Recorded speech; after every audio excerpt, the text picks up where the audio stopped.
The Lazy Dragon of Dragonvale. Written by Georg. Read by PhycoKrusk. Once upon a time, there was a lazy dragon. He had always been lazy. He was the last dragonling to hatch in the nest, the last of his brothers and sisters to grow up, and when all of his nestmates flew out into the world to build their hoards, he remained sleeping in the cave. Or at least until his mother got tired of tripping over his tail and kicked him out. "Go find a village to pillage," she called out as Lazy tumbled down into the rocky valley. But he did not hear, because Lazy was still sleeping. That is, until he hit the ground. Lazy opened one eye and looked around where he had landed. This place was not as nice as the cave. There were sharp rocks. There were itchy bugs. There were no gems to nibble on whenever he got hungry. He wanted to go back to his cave, but it was a long way up the mountain, and it would have been a very tiring flight. So he set off to find a village to pillage, something close, with no armored knights to fight or castle walls to climb. That would have been too much work. Eventually, he came across the perfect place for a village. It was nestled in a green valley where two large streams merged into a slow-flowing river. There were trees nearby for the villagers to build houses with, and rich, dark soil to grow their vegetables. The wind whistled merrily through the air, giving a pleasant breeze that kept the hot spring sun at bay, and bunches of berry bushes clustered on the nearby hills. There was even a long and winding road that passed right next to it, so the villagers would not have to walk very far, which Lazy considered to be a very important feature. The only thing missing was a village. Lazy settled down on the sunlit grass to think. There should have been a village here. He could have pillaged it by now, collected up all the golden gems, and found a cave to put his new hoard into. That way he could sleep some more. He liked to sleep. So he went to sleep until the next day. When he woke up, there was still not a village to be pillaged, and he was getting hungry. Fortunately, there was an old pony passing by, pulling a wagon. "Hey you," said Lazy, because he was too lazy to chase the pony. "Where's a village around here?" "There ain't no villages around here for quite some distance," said the old pony. "It's a shame, too, because this is such a nice place." That gave Lazy an idea. The nearest village was a long walk away, so why not make a village to pillage? Or better yet, have some ponies make it for him, because that would be easier. "This is a village," said Lazy. "It's just very small." "Really?" The old pony looked at Lazy and shook his head, making the bells in his hat jingle. "What is this village named?" Vale," said Lazy. "Dragonvale, that's it." "Dragonvale?" The old pony looked around. "A real village has farmers. Did you eat them?" Lazy drew himself up and tried not to look insulted. "No, I only eat gems and gold. Ponies would get stuck in my teeth." Said the old pony. "I might be able to find some farmers, if you promise not to eat them." So, Lazy agreed not to eat the farmers, and the old pony left. Several days later, a small group of ponies came down the road and stopped in front of Lazy, who was awake for a change. "Excuse me, Mr. Dragon," said the tallest pony. "My name is Stringbean. Is this the village of Dragonvale?" "Yes, it is," said Lazy with a puff of smoke out of his nose. "You must be the farmers. Go ahead and farm," he added with a wave of his claws toward the rich dark soil of the river valley. "Actually," the tall pony looked embarrassed. "We don't have any tools to turn the soil so we can plant our seeds." That was a problem for Lazy.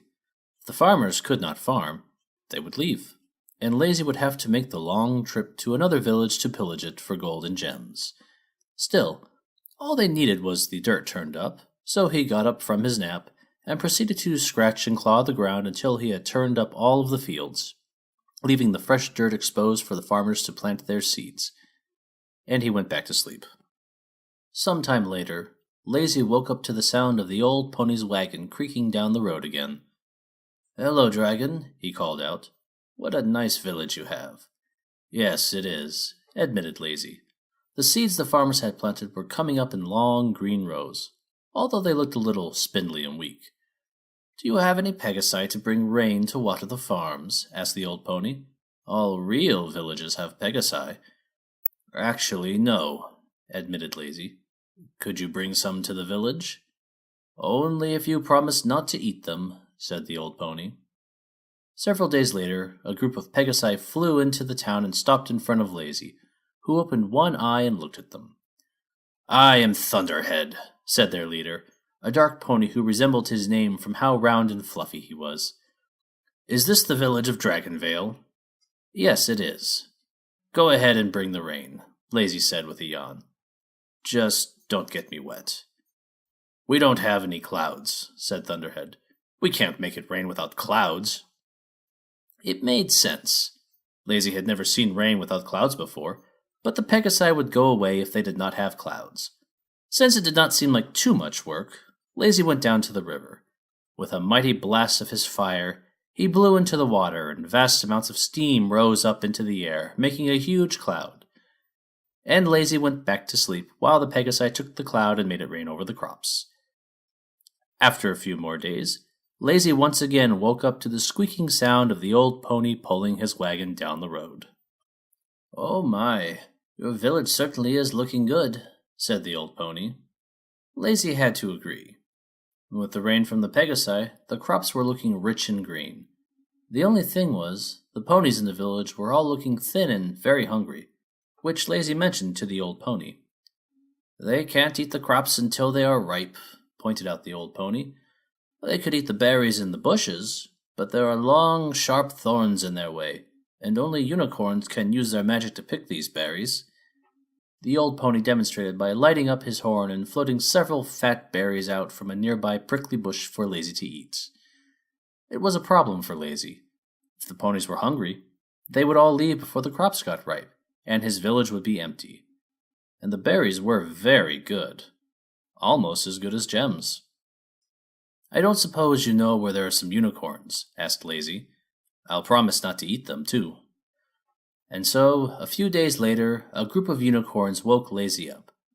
Their leader, a snowy white mare with a long violet mane, looked up at Lazy and said, I am Princess Peridot, leader of the unicorns. Is this the village of Dragonvale? Yes, it is, said Lazy. The berry bushes are over there. He closed his eyes to get some more napping done, then opened them again once he realized that the unicorns had not moved.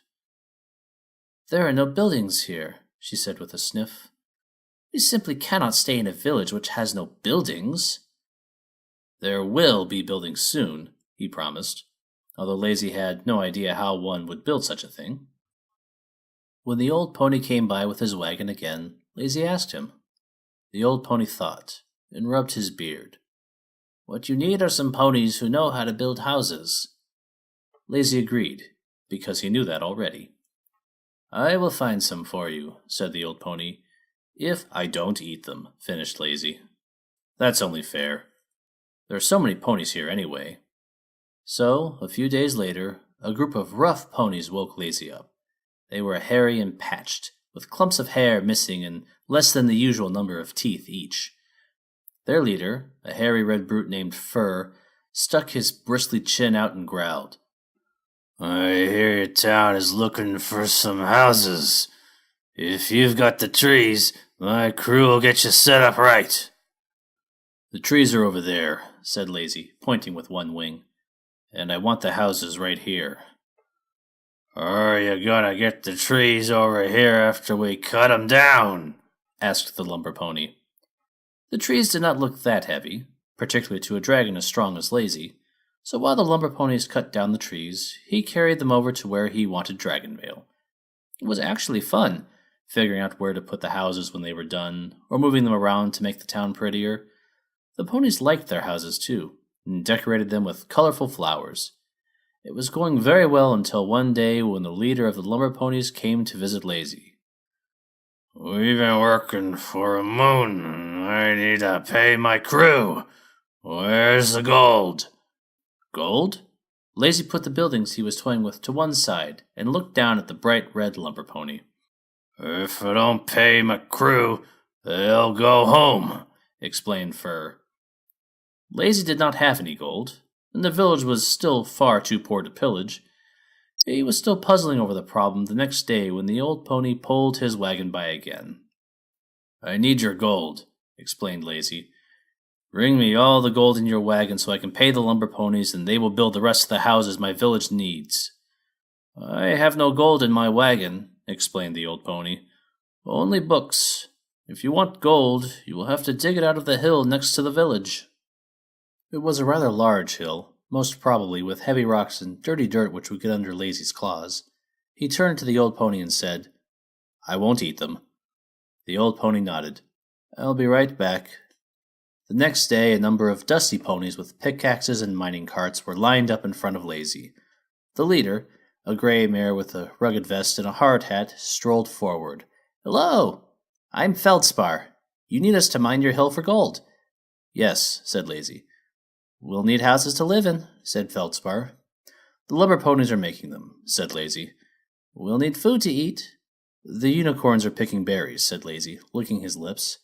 They're very good, and the farmers will have lots of crops to eat very soon. We'll also need tools to mine more efficiently, said Feldspar, looking around the village. Your lumber ponies need better tools to harvest their trees, and the farmers need better tools to grow their crops. Lazy had noticed that the houses were splintery and rough, and that the farmers seemed to be doing a lot of work for very few vegetables at times. The next morning, when the old pony and his wagon stopped by the village again, Lazy asked him about finding some ponies who could make better tools. After all, the faster the lumber ponies chopped down the trees, the more houses they could build, and the faster the mining ponies dug, the more gold and gems they would find. I know some crafting ponies who might want to move to your town, said the old pony. You must remember, though, there are many different kinds of crafters. There are ponies who make tools, and ponies who run forges to smelt gold. They make paint and paper and all kinds of things. Bring them anyway, said Lazy with a yawn. How bad can it be? After a few weeks, Lazy determined it had gotten very bad indeed. There were ponies to run the forge, and ponies to pull wagons, ponies to make clocks, and ponies to make metal hats with lights in them. Every day there were more ponies in his town, asking him questions until he almost couldn't sleep anymore. You were right, said Lazy when the old pony visited again. All these ponies are so busy that they keep getting in each other's way and will not let me sleep. The old pony nodded sagely. What you need is a pony who can tell all the other ponies what to do, like a princess. I have a princess, said Lazy. She came with the unicorns to pick berries, and visits me every day to complain about how things are so disorganized. Very good, said the old pony. If you let her tell the other ponies what to do, you can sleep without being interrupted. There's just one problem. The old pony scratched his beard. The other ponies will not follow her orders if they do not think she is a princess. You see, real princesses live in big stone castles with armored knights around them. There are large stones in the mine, said Lazy. I could bring them out and build a castle with them, and some of the other ponies could wear armor and be her knights. Splendid idea, said the old pony. Why, if you bring all the stones out of that mine, there should be enough space for you to make your lair in the hill. It would be quieter underground, and the miners could bring you the gold and gems they dig up first, so you could examine them and pick out what you want to keep for yourself. It was a good idea, and Lazy found building a castle to be great fun. He carried the big rocks out of the hill and cut them into blocks with his sharp claws so they would stack better. The bigger he built the castle, the more space there was in his lair under the hill, until both the complaining princess and himself were satisfied with the size of the new residences. Lazy was very happy. He had a nice, big cave to store all of his gold and gems. He could sleep as long as he wanted now, and nibble on any of the treasure if he got hungry. He did not even have to pillage the village, because they stored all their gems and gold in his cave. Everything was going just the way he wanted. Until he heard the roar. Several of his big brother dragons were hovering over the village. Give us all your gold and gems, they bellowed. The villagers did not like this. They ran around screaming. Lazy did not like this either. If his brothers took all the gold and gems, the village would be poor. All of the ponies might leave. Lazy did not want to admit it, but he liked having the ponies around. The old pony came running into Lazy's cave. The knights are strong, but they cannot fight dragons, he said. I will try to drive them away. Lazy did not want the old pony to get hurt. You helped me with all of my problems, said Lazy. Now it is my turn. Bring all the other ponies in here where it is safe. Once all of the ponies were hiding in his cave, Lazy went outside, blasted his fire breath up into the air, and bellowed at his brothers, "Go away, or I will fight you!" His brothers did not fight. Lazy had gotten very large. His muscles were big from digging up all the fields and carrying the trees around. His fire was very hot from turning the river water into clouds.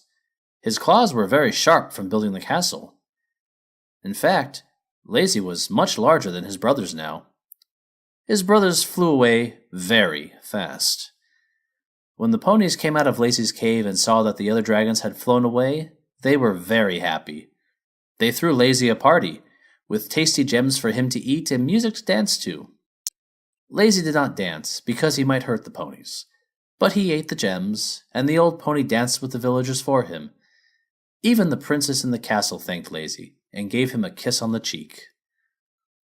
And there the city of Dragonvale sits to this very day, a place where happy ponies live their lives secure in the knowledge that no other dragon dares to attack their homes. The old pony settled down in the castle, which he found much more comfortable than pulling his wagon all over the country. He set aside several large rooms in the castle for the books he collected on his travels, and every week or so visits Lazy's cave, where the two friends have tea and talk together for hours, and they lived happily ever after, with frequent naps. Distribution of this reading is made possible by the Audio Project. If you'd like to find more productions by the Audio Project, please see the links in the video description. This is PhycoKrusk. Thanks for listening.